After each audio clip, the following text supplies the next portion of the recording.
Hey, it's Brandy with Fates at 3 Tarot. This is the rest of your Leo reading. Yeah, my technical difficulties are astounding. We've got,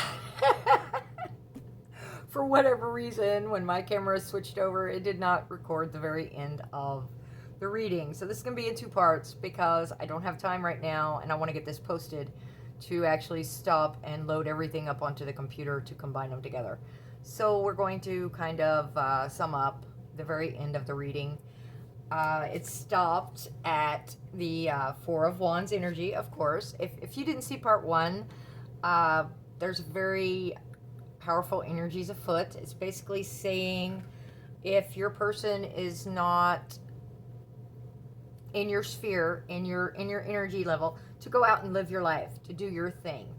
Allow yourself to go out and live. Don't sit and fret in your head. We had the Nine of Swords and the Eight of Swords. You know, don't get into that headspace of, you know, I'm worried about this, I'm worried about that. I want them to. Why haven't I heard from them? It's go out there and do your thing. Okay, go out there and live your life. There's beautiful energy. It's this is a choice, okay, between you and this romantic interest. Excuse me. My allergies have been awful. The so we are all the way out to the end of the reading, and the Four of Wands was the final card in the spread.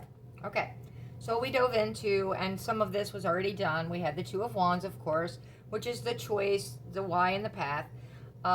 Making a decision which way do I really want to go, because I'm leaning this way. My hand is on this staff and I want to go this way, but I'm looking at that other path and making sure. That King of Swords, that was the divine match. We had the Queen of Swords sitting right next to it in the spread in part one. Of course, he's the logical king. He's like, okay, I've got my kingdom going. Everything's going well. I do everything based out of logic, not the heart space, not the emotions, not the fiery passion. I look at it and go, okay, I need to do A, B, C, and D. He's a fast-moving king. He wants logic. He wants truth. He doesn't want all the deceptions. It's like, be upfront with me. But there was the divine match sitting there. Okay. And then we had the Seven of Swords, which I was explaining, you know, in this, with all this other stuff. I'm seeing this as a spying card.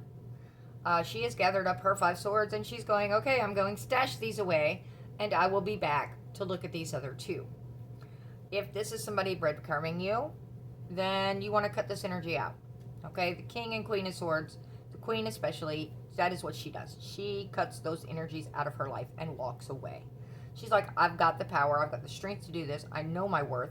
They're not treating me right, you're out of here.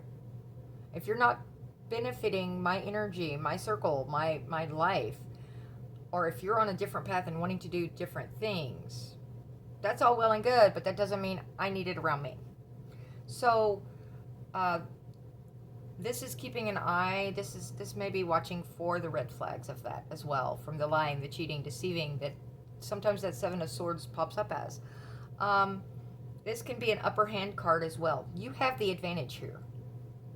Okay, she has all of these swords. You know, she's got a stockpile, and she is. And again, if you know, I read the energy. So when I say he or she, I'm not talking gender. I'm talking the energy that is being presented to me personally in this moment. You know, she's like, okay, I've got this whole stash. I've got the, you know, I'm ready to do battle if need be. But I'm leaving these 2 because I want to come back and keep an eye on this situation. I don't want to burn this bridge. I want to keep this open so I can look up over these tents and see what's going on. Keep an eye on this. And that's okay. I mean, live your life. Keep that avenue open. But don't make your life about that avenue. Because you have your life to live. All right. We got that Six of Wands victory. Trotting in. Hey, I won this battle. You know, there was this big conflict. There was this competition. And I am the victor. I am on top. And as you're on top, the Eight of Swords moves in and says, I'm stuck in my head again. Did I really win this? Did I not win this? Did I really win this? Did I not win? It doesn't matter. move on, move forward.